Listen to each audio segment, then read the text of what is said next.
Je veux acheter un ordinateur, mais je ne veux que la machine, sans les logiciels qui sont vendus avec. Eh bien ça n'est pas possible. Aujourd'hui, globalement, pour du matériel de grande marque, les grandes marques font en sorte de vendre du matériel et des logiciels fournis avec.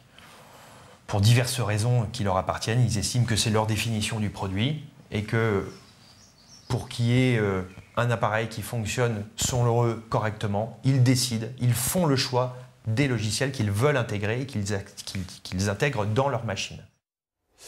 Alors on trouve parfois des machines nues, c'est-à-dire sans aucun logiciel installé. Mais si vous voulez les bénéfices d'une grande marque, eh bien vous n'y coupez pas, c'est ce qu'on peut appeler une vente forcée. Les logiciels sont à part. Et les logiciels sont, selon les termes même de la Cour de cassation, une option facultative. Qui est obligatoire. Qui est rendue obligatoire parce qu'effectivement, le constructeur entend et impose, entre guillemets, sa définition du produit, mais qui ne devrait pas résister face aux interdictions du Code de la consommation et des directives européennes. Alors quels sont les moyens que j'ai? Eh bien pas beaucoup. Et il faut savoir que tous ces logiciels dont je n'ai pas besoin, eh bien je les paye quand même et ça peut aller jusqu'à 30% du prix de l'appareil. Mais à question idiote, réponse idiote.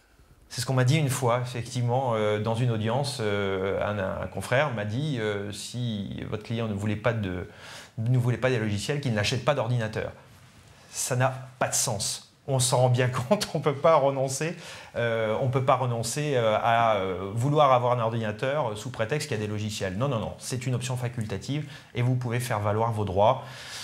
Il faut toujours essayer, c'est quelque chose qu'il faut faire parce que c'est le droit des consommateurs et les consommateurs doivent là-dessus être défendus. Mais les consommateurs sont démunis et les textes sont pourtant très clairs. Mais il y a certains projets de loi qui n'aboutissent jamais tellement les groupes de pression sont puissants. Vous pouvez retrouver toutes ces informations sur notre site France 3 Poitou-Charentes, rubrique prise de tête.